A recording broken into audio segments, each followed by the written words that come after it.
नमस्कार, सनातन विचार में आपका स्वागत है।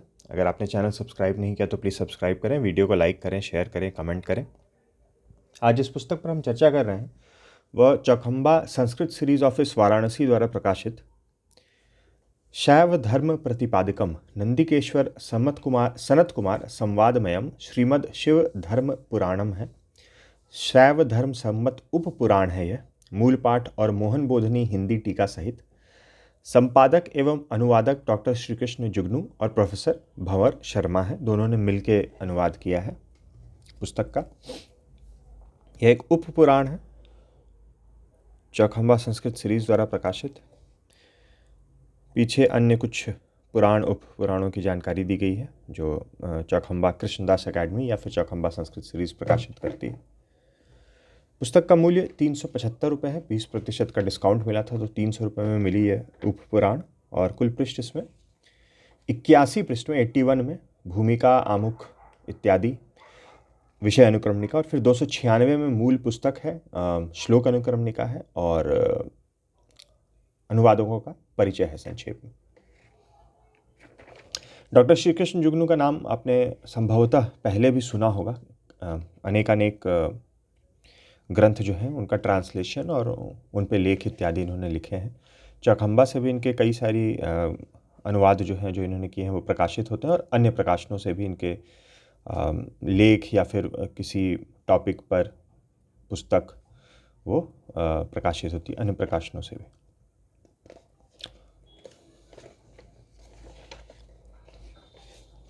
विनम्र निवेदन है ये डॉक्टर श्री कृष्ण जुगनू द्वारा ही है। इसमें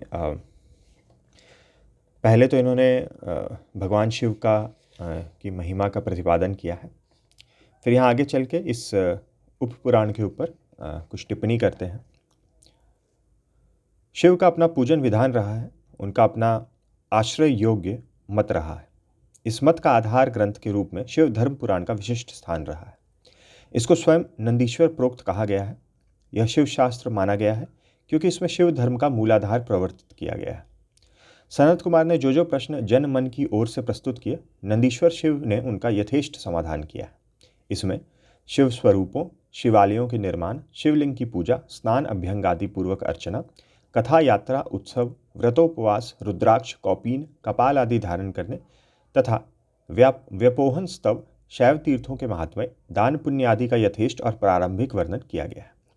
शिव धर्म की स्थापना, पालन और उसके आश्रय के क्रम से इसमें पर्याप्त विचार किया गया है। शिव सालोक्य तथा शिवलोक की प्राप्ति के उपाय के रूप में अनेक विधानों का निर्देश किया गया है।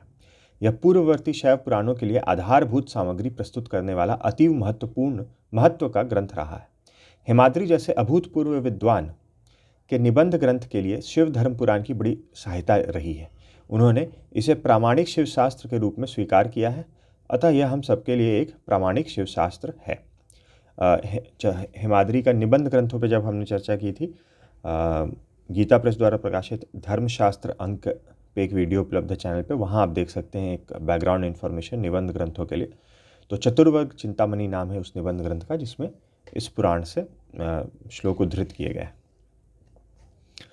आगे लिखते हैं, विडंबना है कि यह लघुकाय ग्रंथ अद्यावधि प्रकाशित नहीं हुआ है। यद्यपि इस पर प्रोफेसर राजेंद्र चंद्र हाजरा प्रभृति विद्वानों ने परिचयात्मक लेखादि अवश्य लिखे हैं।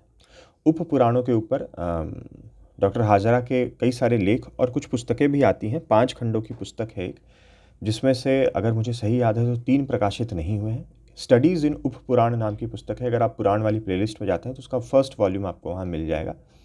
और एक दर्शक महोदय ने बड़ी कृपा करके डाला था, वो कमेंट मैंने पिन किया हुआ है सबसे ऊपर। वहाँ 5 जो वॉल्यूम्स हैं उनकी क्या स्थिति है, कौन से प्रकाशित है, कौन से नहीं प्रकाशित है, और किन किन टॉपिक्स पे थे वो 5 वॉल्यूम वो दिए हुए हैं। पहला 2 प्रकाशित है, मगर दूसरा शायद अब आउट ऑफ प्रिंट है। पहला वाला मुझे मिल गया, पहला वाला भी आउट ऑफ प्रिंट था, बट दूसरा मुझे अभी तक नहीं प्राप्त हुआ है। उप पुराण के ऊपर ही उनके ये लेख हैं। तो वो लेख पूरी तरह से इसमें प्रस्तुत किया गया है। जो शिव धर्म पुराण के ऊपर इनका लेख था वो यहाँ प्रस्तुत किया गया है इस पुस्तक में। हाँ, तो यहाँ लिख रहे हैं, इस पर प्रोफेसर राजेंद्र चंद्र हाजरा प्रभृति विद्वानों ने परिचयात्मक लेखादि अवश्य लिखे हैं, जबकि पुराणों में उप पुराण के रूप में इसको महत्वपूर्ण बताया गया। इसी कारण इसके सानुवाद प्रकाशन का विचार हुआ है। आड्यार पुस्तकालय चेन्नई में है, इनकी द्वारा भी पुस्तकें प्रकाशित होती हैं। द फिलॉसफी ऑफ भेदाभेद, वेदांत दर्शन के अगर आप प्लेलिस्ट में देखेंगे, भास्कराचार्य का जो ब्रह्मसूत्र पर भाष्य था उसके विश्लेषण के ऊपर एक पुस्तक है फिलॉसफी ऑफ भेदाभेद, वो आड्यार पुस्तकालय द्वारा प्रकाशित है, वहाँ आपको उस पर मिल जाएगा। मातृका के पांडुलिपि के आधार पर इसका पाठ हेमाद्री के चतुर्वर्ग चिंतामणि के व्रतखंड लिंग आदि पुराणों पाठ मतों से अनुमत कर संपादित किया गया। तो यह जो पुस्तक संपादित किया गया है आड्यार पुस्तकालय में जो प्राप्त मातृका है उसके आधार पर, और हेमाद्री के चतुर्वर्ग चिंतामणि के व्रतखंड में जो श्लोक उद्धृत किए गए हैं उनसे मिलान कर, और लिंग आदि पुराणों के पाठ मतों में, लिंग आदि पुराण में जो पाठ मत है उनसे अनुमत कर संपादित किया गया है। अन्यत्र उपलब्ध पाठों का और पाठांतरों का भी इसमें यथास्थान पाद टिप्पणियों के रूप में उपयोग करते हुए ग्रंथ को प्रामाणिकता देने का प्रयास किया गया है। बहुत सारी पाद टिप्पणियाँ हैं, बहुत उपयोगी पाद टिप्पणियाँ हैं जिसमें बहुत अच्छा विश्लेषण प्रस्तुत किया गया है, और जो श्लोक हैं इस ग्रंथ में और दूसरे पुराणों में उनके तुलनीय, मतलब ऐसा नहीं कि वही श्लोक लेकिन उसी अर्थ के या उसी भाव के और उससे शब्दों में भी बहुत मिलते जुलते हुए जो श्लोक हैं वो भी विभिन्न पुराणों में जहाँ पे आ रहे हैं, जैसे मत्स्य पुराण में, भविष्य पुराण में, सौर पुराण में, वहनी पुराण में इत्यादि। तो वो सब नीचे फुटनोट्स में दिए गए हैं। इसमें प्रोफेसर हाजरा की मान्यताओं पर आधारित पुराने लेख का भी श्रद्धापूर्वक शामिल किया जा रहा है। उनके प्रति नमन। यह लेख उपलब्ध कराने के लिए मैं बड़ौदा ओरिएंटल इंस्टीट्यूट बड़ोदरा के निदेशक डॉक्टर मुकुंद लाल जी वाडेकर का आभारी हूँ, डॉक्टर हाजरा के लेख को उपलब्ध कराने के लिए। इस पाठ के अनुवाद में मेरा सहयोग प्रोफेसर भंवर जी शर्मा ने किया है। उनके प्रति धन्यवाद क्या कहूँ, वे कृपालु हैं। और जब हम परिचय देखेंगे लेखकों का तो पता चलेगा कि डॉक्टर श्री कृष्ण जुगनू और प्रोफेसर भंवर शर्मा ने एक साथ कई ग्रंथों पर कार्य किया है। यह वह लेख है डॉक्टर आर.सी. हाजरा का। मूल लेख जिस तरह से अंग्रेजी में प्रकाशित किया गया था, उनकी जो स्टडीज़ इन पुराण पुस्तक भी है वो भी अंग्रेजी भाषा में ही है। उस मूल लेख को बिल्कुल फुटनोट वगैरह के साथ यहाँ पर रिप्रोड्यूस किया गया है। और द शिव धर्म डॉक्टर आर.सी. हाजरा, और इसमें चूँकि ये बहुत सारे फुटनोट्स हैं, इसमें भी जहाँ पे आगे चल के देखेंगे तो पुराण से भी इंग्लिश ट्रांसलिट्रेशन में श्लोक इत्यादि भी दिए गए हैं। या नीचे जो मैन्यूस्क्रिप्ट्स अवेलेबल थे डॉक्टर हाजरा के सामने, उनकी जानकारी दी गई है। एक जो मुख्य मैन्यूस्क्रिप्ट है वो श्री हरप्रसाद शास्त्री के descriptive catalogue of Sanskrit manuscripts in the government collection in the care of Asiatic Society of Bengal. तो इसमें कुछ 6 अलग अलग 9 ग्रंथ थे इसमें, written on Nepalese paper in Bengali characters. फिर एक और है catalogue of Sanskrit manuscript in Adyar library, जिसका मूल ये जो अभी पुस्तक हम देख रहे हैं वो उस पर आधारित है और बाकियों से भी लिया गया है। फिर अन्य भी नेपाल में कुछ उपलब्ध हैं, कुछ पूरे थे, कुछ कम थे, किन्हीं में एक साथ 5-6 ग्रंथ थे, जैसे शिवधर्म पुराण जो अभी हम देख रहे हैं, शिवधर्मोत्तर पुराण इत्यादि। और हाँ, यहाँ एक जानकारी दे रहे हैं, लाइक द विष्णु धर्म पुराण, इट कॉल्स इट सेल्फ अ शास्त्र और धर्मशास्त्र। यानी कि इस पुराण के बारे में बात करें कि ये जो पुराण है, पुराण की जो अध्याय की जो पुष्पिकाएँ हैं, जो अध्याय समाप्त होता है तो जो पुष्पिका दी रहती है, उसमें कहीं भी पुराण ने खुद को पुराण नहीं कहा है, शास्त्र या फिर धर्मशास्त्र कहा है। It has been mentioned as such by the Bhavishya and the Saura Purana, both of which clearly distinguish it from the Puranic works. और भविष्य और सौर पुराण में भी इसको शास्त्र या धर्मशास्त्र कहा गया है, पुराणों की गणना में नहीं रखा गया। लेकिन it's name has been included in all lists of 18 उपपुराण्स। लेकिन जितने भी 18 उपपुराणों की श्रृंखला है, सूची है, सब में इस उपपुराण का नाम जो है वो मिल जाएगा, except those that contained in Skanda Purana, Revakhanda, Devi Bhagavata, Vindhya Mahatmya and एकाम्बरा पुराण। इनके अलावा बाकी सारे उपपुराणों की लिस्ट में यह पुराण शिवधर्म पुराण है।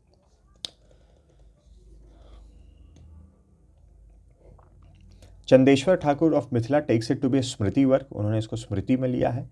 Reva Mahatmya calls it a part of the Vayu Purana. Skanda पुराण का जो रेवा खंड है उसमें रेवा महात्म्य में शिव धर्म पुराण को वायु पुराण का हिस्सा बताया गया है, इसलिए देखते तो उसको पुराण की तरह ही है। शिव पुराण में वायवीय संहिता में इसको शास्त्र भी कहा गया है, पुराण भी कहा गया है। देवन भट्ट ने अपनी निबंध में शास्त्र कहा है इसको on one occasion, on Purana and another occasion. तो कहीं पे शास्त्र कहा गया है, कहीं पुराण। यहाँ समरी दी गई है हर चैप्टर की। 12 अध्याय हैं कुल इस उपपुराण में। तो प्रथम चैप्टर है salutation to Shambhu in a verse, और ये वर्ष बताया जा रहा है कि बाण भट्ट के हर्षचरित में जो पहला इंट्रोडक्टरी वर्ष था उसके जैसा ही है। चैप्टर 2 में going to describe the means of attaining immortality, Sanat Kumar speaks on the merits of establishing a linga of Shiva, constructing a temple for it, cleaning the temple and besmearing it with cow dung, lustrating the linga, bathing it with water, honey, sugarcane juice, offering of argha to it, making donations etcetera. Chapter 3 में Sanat Kumar narration of the following story of the origin of the लिंगा, फिर वो story का भी summary दिया गया है। Chapter 4 characteristics of Shiva bhakta. Chapter 5 results and praise of rendering various kinds of service to Shiva in the form of linga, फिर क्या क्या सर्विसेज हैं और उनके क्या क्या रिजल्ट्स हैं। चैप्टर 6 प्रोपिशिएशन ऑफ शिव, यानी कि शांति ऑफ शिव, उमा, विनायक, महाकाल। ये काफ़ी विस्तृत अध्याय है और मैं भी आपको ग्रंथ के अंदर भी दिखा दूंगा। ये सभी देवी देवताओं का जहाँ जिनका यहाँ नाम दिया गया है सबका वहाँ पे शांति पाठ दिया गया। Praise of this chapter on propitiation, शांति, एक तरह से इसके चैप्टर 7 में चैप्टर 6 के महात्म्य का वर्णन किया गया है। 8वां chapter description and praise of various kinds of devotional service to Shiva in the form of linga, in which all the sacred places and temples of deities are believed to lie hidden. फिर chapter 9 में description and praise of Shivalinga vrata. हाँ, एक यहाँ पे इसी में जो विभिन्न भूमिका, निवेदन, लेख इत्यादि दिए गए उसमें बताया गया है कि इसमें बाकी व्रत तो बताए गए हैं लेकिन शिवरात्रि व्रत जो है उसका वर्णन इस पुराण में नहीं आया है। Chapter 10 merits of observing fast and worshipping Shiva with the mention of his different names on the 8th and 14th days of both the fortnights during different months of a year। अलग अलग मासों में किस किस प्रकार के व्रत किए जाते हैं, बहुत विस्तार से वर्णन है। 11वां chapter Nandikeshvara statement that Shiva Dharma declared by Shiva is meant for yielding all ends of life to those females and members of the 4 castes who resort to the Shiv ashram, stage of life in which Shiva is worshipped with all seriousness। And chapter 12 है Nandikeshwar's enumeration of the various duties of devotees of Shiva, praise of worshipping a long neglected ling without accepting anything, respect to be shown to Shivalinga, the Shiv yogins, and to the flowers, garlands, etc. offered to Shiva, praise of gifts of clothes, making of gardens, digging of wells, etc. तो ये 12वां अध्याय का यहाँ पर एक तरह से summary दे दी गई है। नीचे लिखते हैं from the summary of contents given above it is evident that the Shiva Dharma has nothing of any of the 5 characteristics of Purana, यानी कि जो पुराण पंचलक्षण जिसका हम बार बार वर्णन करते आए हैं, जो कि है सर्ग, प्रतिसर्ग, वंश, वंशानुचरित और मनवंतर। तो ये जो 5 पंचलक्षण हैं अगर उनके आधार पर देखेंगे इस ग्रंथ में तो वो पंचलक्षणों पे यहाँ पे चर्चा नहीं है। Nor does it name Vyas or Sut as a speaker. It is purely a religious manual for the guidance of Shiva worshippers, and as such it is rightly called a Dharma Shastra and described as an 8-branched tree of religious duties having its origin from Shiva। तो ये doctor Hazra ने अपना विश्लेषण यहाँ प्रस्तुत किया है। यह मगर जो उपपुराण है कह लीजिए, धर्मशास्त्र कह लीजिए, वैसे तो हर सूची में उपपुराण ही है तो हम इसको उपपुराण ही कहेंगे। तो उपपुराण जो है विभिन्न निबंधकारों ने अपने अपने निबंध ग्रंथों में इससे मटीरियल उद्धृत किया है। The Shiva Dharma has been mentioned in Chandeshvara's Krita Ratnakara as well as in the Shiva Purana Vayaviya Samhita, Saura Purana as known to Hemadri, यानी कि जो अभी सौर पुराण का हमारे सामने उपलब्ध है जिस रूप में, उसमें नहीं मिलेगा आपको इस उपपुराण से श्लोक इत्यादि। लेकिन हेमाद्री ने जब चतुर्वर्ग चिंतामणि की रचना की थी उस समय सौर पुराण जिस रूप में उपलब्ध था उसमें शिव धर्म पुराण से अनेकानेक श्लोक जो हैं वो उपलब्ध थे। And its name has been included in the lists of Upapuranas contained in Kurma Purana, Garuda Purana, Skanda Purana, Brihad Dharma Purana, Parashara Upapurana etcetera. Good number of verses of this work has been quoted in Nilakantha, Acharyamayukha, Krishnananda, Agama Vagisha, तंत्रसार, Raghunandan, स्मृति तत्व, Narasimha Vajpayee, नित्याचार Pradeep, Vachaspati Mishra Kritya Chintamani, Rudradhara Varshakritya, Vidyapati Upadhyaya Ganga Vakyavali, Madhavacharya commentary on Parashara Smriti and Hemadri's Chaturvarga Chintamani, Devana Bhatta Smriti Chandrika and so on. ये फिर काल निर्णय उन्होंने किया है डॉक्टर हाजरा के अनुसार 650 से 1000 AD के बीच में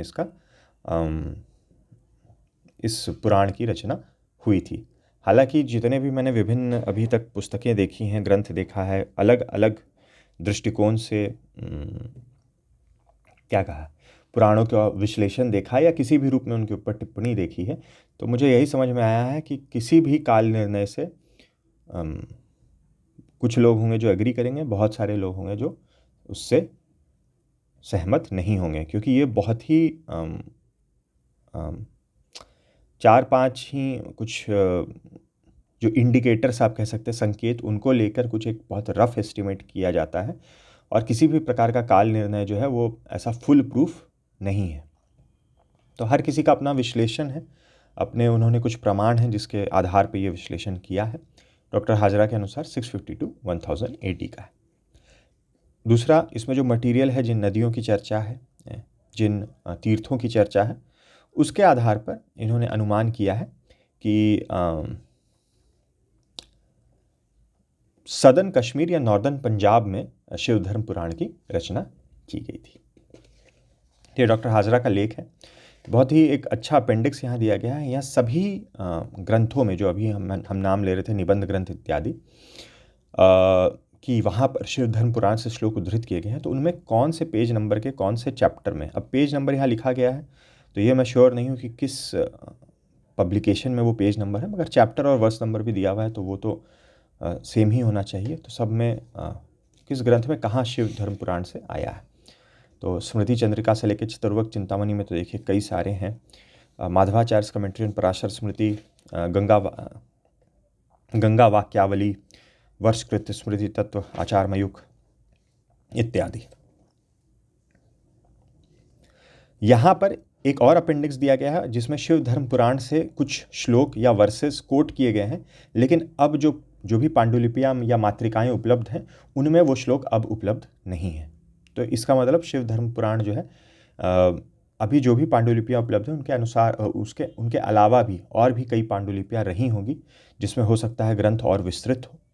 तो अब जैसे यही कहा जा रहा है, जो पांडुलिपियाँ नहीं उपलब्ध हैं, तो काल निर्णय जो है उसमें मातृकाओं का भी रोल रहता है, क्योंकि कुछ मातृकाएं हैं जिसमें डेट भी लिखा हुआ है कि किन राजा के समय ये इस मातृका का निर्माण किया गया था, तो वो भी काल निर्णय में हेल्प करता है। तो मान लीजिए कोई ऐसी मातृका हो जिसमें डेट उससे 200 साल पहले का हो, तो फिर जो सारा कैलकुलेशन एस्टिमेट है वो हिल जाएगा। तो बहुत सारी इसमें मूविंग पार्ट्स होते हैं, कह सकते हैं। ये डॉक्टर भंवर शर्मा जी द्वारा पृष्ठभूमि और स्वरूप है, बहुत ही सुंदर पृष्ठभूमि इन्होंने दी है। संवादकर्ता नंदिकेश्वर सनत कुमार, यहाँ लिंग पुराण से लेकर परिचय दिया गया है, जो पूरी कथा आई है वो कथा का हिंदी में यहाँ वर्णन दिया गया है। प्रधान उप पुराणों में परिगणित है ये हम डॉक्टर हाजरा के लेख से देख चुके हैं। तो यहाँ इन्होंने श्लोक भी दिए हुए हैं, जैसे कुर्म पुराण से, यहाँ पे वायु पुराण से। मुनि प्रणीत उप पुराण है, इसमें भी ये कहते हैं कि शल्प कल्प द्रुमाकार, शब्द कल्प द्रुम के जो रचनाकार हैं ने स्पष्ट किया है कि भगवान व्यास ने 18 पुराणों की रचना की है, और इस प्रकार मुनियों ने 18 उप पुराणों को लिखा है। यानी कि जो उप पुराण है वो भगवान व्यास द्वारा रचित नहीं, वह मुनियों द्वारा रचित है। और फिर उससे संबंधित इन्होंने आगे कुछ सूत संहिता इत्यादि से, स्कंद पुराण से, इसी प्रकार सूचीकरण देवी भागवत में भी किया गया है, और वहाँ भी इन उप पुराणों को मुनियों द्वारा कथित बताया गया है। फिर जो धर्म पुराण और धर्मोत्तर पुराण की परंपरा रही है उसको बताया गया है। विष्णु पुराण है, विष्णु धर्म पुराण, विष्णु धर्मोत्तर पुराण। विष्णु धर्मोत्तर पुराण तो प्रकाशित है चौखंबा द्वारा। विष्णु धर्म पुराण मुझे ध्यान नहीं है, शायद नहीं है। शिव पुराण, शिव धर्म पुराण तो हम देख ही रहे हैं, शिव पुराण हमने देखा है, शिव धर्मोत्तर पुराण भी हम देखेंगे। सौर पुराण भी उपलब्ध है, मगर सौर धर्म और सौर धर्मोत्तर के बारे में मैं श्योर नहीं हूँ, शायद प्रकाशित नहीं है। अगर आपको जानकारी है विष्णु धर्म पुराण, सौर धर्म पुराण और सौर धर्मोत्तर पुराण के बारे में कि प्रकाशित है या नहीं अभी के समय में, तो कृपया कमेंट में ज़रूर बताइएगा। इसी प्रकार से बृहद धर्म पुराण से मत्स्य पुराण में जो उप पुराणों से संबंधित जानकारी दी गई है वो बताया गया।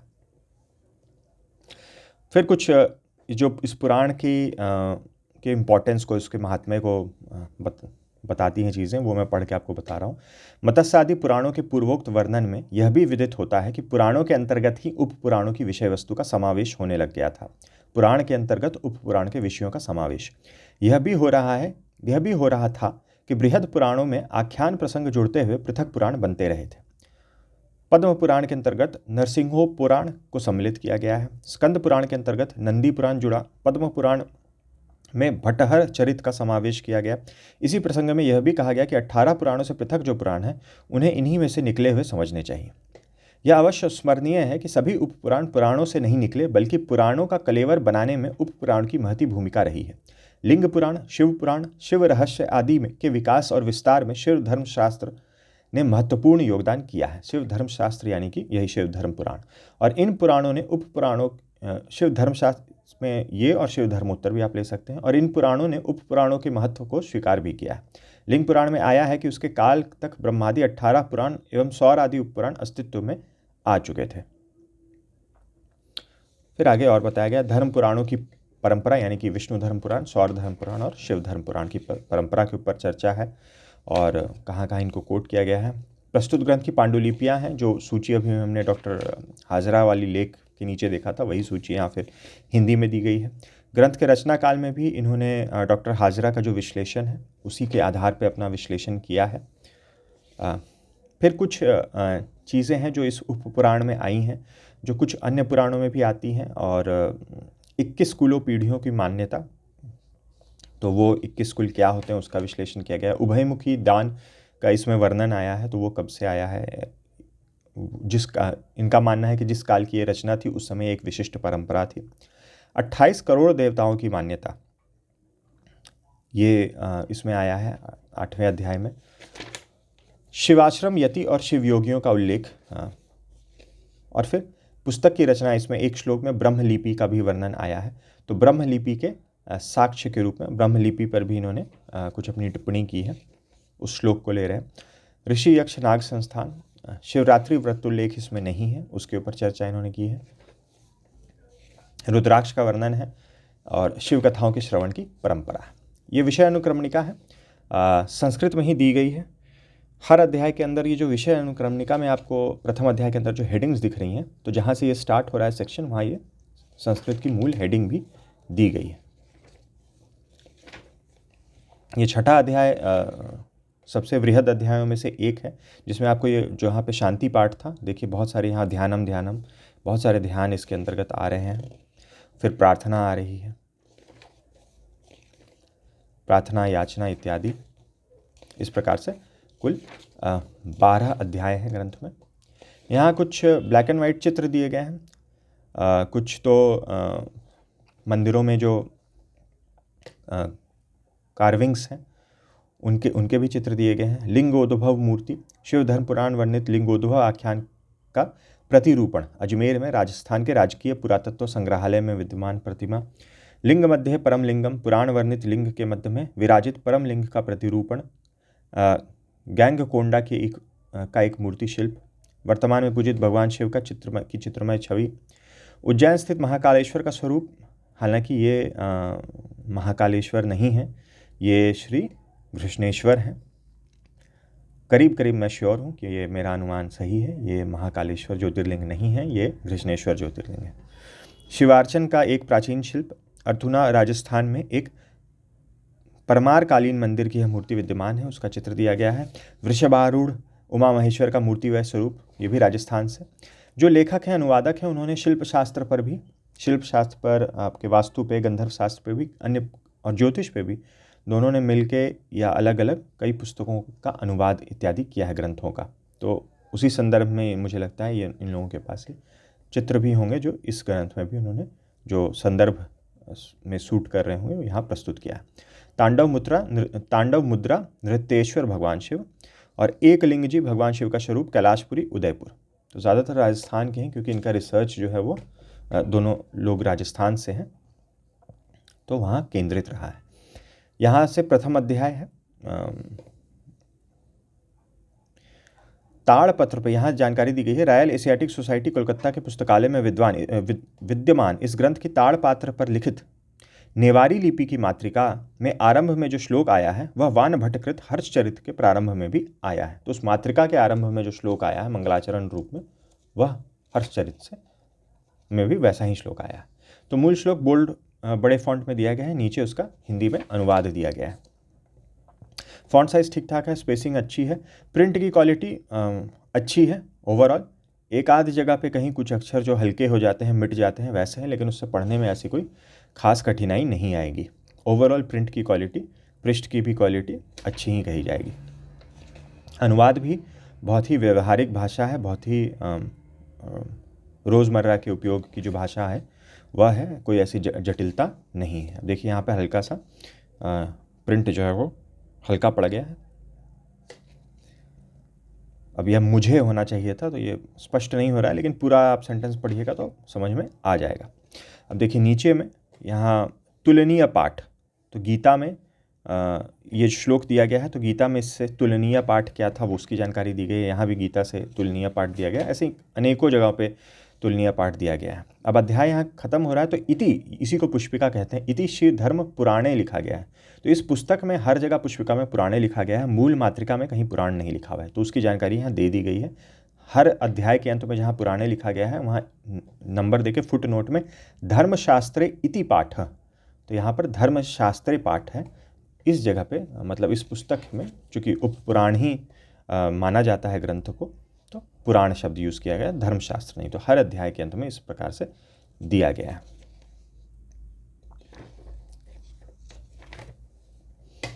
ऐसे ही विस्तृत हर जगह पे फुटनोट्स दिए गए हैं, तुलनीय पाठ कंपैरिजन किया गया है। बहुत जगह आपको ज्योतिष संबंधित, नक्षत्रों से संबंधित कुछ श्लोक आए हैं तो उसका विस्तार किया गया है। जहाँ पे शिवालय निर्माण से संबंधित है वहाँ वास्तुशास्त्र के ग्रंथों से लेकर फुटनोट्स दिए गए हैं। अन्य पुराणों में क्या क्या गया है वहाँ दिया गया है। इस जगह पर लिंग की व्याख्या की गई है। आकाश को लिंग कहा गया है जिसकी पीठिका पृथ्वी है, जो सभी प्राणियों का आलय अर्थात निवास स्थान है। लयना अर्थात लीन होने के कारण ही इसको लिंग कहा गया है। और फिर लिंग पुराण में भी क्या व्याख्या की गई है लिंग की, वह हमने जब इन पुराणों पे चर्चा की थी तो करीब करीब सभी पुराणों में जहाँ लिंग का की व्याख्या आई है वो मैंने प्रयास करके वीडियो में एक आध लाइन में जो भी व्याख्या आई थी उस पर उसको मेंशन किया है। जो ब्रह्मी लिपि की बात है वो इस श्लोक में आ रहा है, तृतीय अध्याय का 29वां श्लोक है। पितामह ब्रह्म सदा ही दिव्य ब्रह्माक्षरों, जिसको ब्रह्मी लिपि समझिए, से लिंग की पूजा करते हैं। गंध और पुष्प आदि से नित्य प्रति विष्णु शिव का पूजन आराधन करते हैं। तो यहाँ फिर ब्रह्मी लिपि संबंधित भी कुछ फर्दर क्लैरिफिकेशन दिया गया है। यहाँ भी देख सकते हैं बहुत ही शिवालय निर्माण से संबंधित है, विस्तार से फुटनोट्स दिए गए हैं। तो पुस्तक में फुटनोट्स की बहुतायत है, जो बहुत अच्छी बात है, संदर्भ समझने में सहायता करती है। 3-4 जगहों पे छोटे छोटे स्तोत्र आए हैं। यहाँ शिव महात्मा स्तोत्र है, यहाँ से प्रारंभ होकर यहाँ समाप्त हो रहा है 54वें श्लोक से 61वें श्लोक तक। एक है जो थोड़ा सा विस्तृत स्तोत्र है, उसके अलावा सभी इस प्रकार से छोटे छोटे स्तोत्र उपपुराण में दिए गए हैं। जहाँ भी माप तौल का से संबंधित श्लोक आया है वहाँ भास्कराचार्य की लीलावती से लेकर बहुत ही बिल्कुल क्लियर, और जैसे यहाँ पे ग्राम में कन्वर्ट करके बताया गया है, जो द्रोण, खरी, प्रस्थ इत्यादि कितने ग्राम का होगा उस हिसाब से बताया गया है, जिससे आपको बिल्कुल स्पष्ट हो जाए कि माप तौल जो है, और ये भास्कराचार्य की लीलावती से लिया गया है।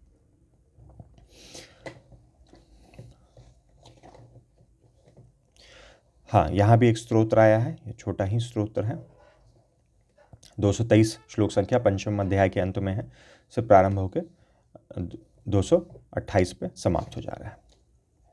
5 श्लोक हैं बस। ये 6ठा अध्याय है जहाँ पे शांति, ये महेश्वर ध्यान इत्यादि, शिवा अर्धांगिनी ध्यान, षणमुख ध्यान, इस प्रकार से बहुत ही विस्तृत ये अध्याय है जहाँ पे ध्यान दिया गया है। यहाँ देखिए जैसे भद्रा और विशिष्टि नामक महाबला है, तो भद्रा या विशिष्टि अथवा कालावधि है, तो उसका वर्णन जो है रत्नकोश, ज्योतिष रत्नमाला आदि ग्रंथों में जो किया गया है उसके अनुसार किया गया है। पीछे जब अनुवादकों का परिचय मैंने देखा तो पता चला ज्योतिष रत्नमाला जो ग्रंथ है उसका भी इन्होंने अनुवाद किया है या उससे संबंधित कुछ इनके लेख या पुस्तक हैं। अब यहाँ 6ठे अध्याय में फल बताया गया है। तो नीचे फुटनोट में दिया गया है कि यही फल शिव नाम के सहस्त्र नाम का जप से मिलने के प्रसंग में लिंग पुराण में भी आया है। यहाँ भी शिव स्तोत्र माह है, ये थोड़ा सा विस्तृत स्तोत्र है, 2-4 पृष्ठों में है, ये 8वें अध्याय में था। यहाँ एक चीज़ लिया गया है, विंशत्योचय कोटियो नरकाणाम सुदारुणा क्रमेण तासु पच्यन्ते देव ब्रह्म स्वहारिण। 28 करोड़ प्रकार के दारुण नरक यहाँ लिए, कोटियों को करोड़ प्रकार लिया गया है, केवल 28 प्रकार नहीं लिए गए हैं, जबकि जो शिव पुराण है उसमें 28 प्रकार के नरक लिए गए हैं, तो और उसी अनुसार वर्णन किया गया है। तो अब वहाँ उसका मूल संस्कृत श्लोक तो मुझे नहीं याद है कि वहाँ कोटि शब्द था कि नहीं, और उसका अर्थ प्रकार में लिया गया है या करोड़ में लिया गया है। यहाँ पर करोड़ प्रकार ले लिया गया है, जो हिंदी का अनुवाद है उसमें। सदाचार का भी वर्णन है ग्रंथ में। इधर ये 11 अध्याय है, और शिव भक्त का कैसा व्यवहार होना चाहिए, शिव भक्त का बेसिकली नेचर किस प्रकार का होना चाहिए, उस पर भी वर्णन है। तो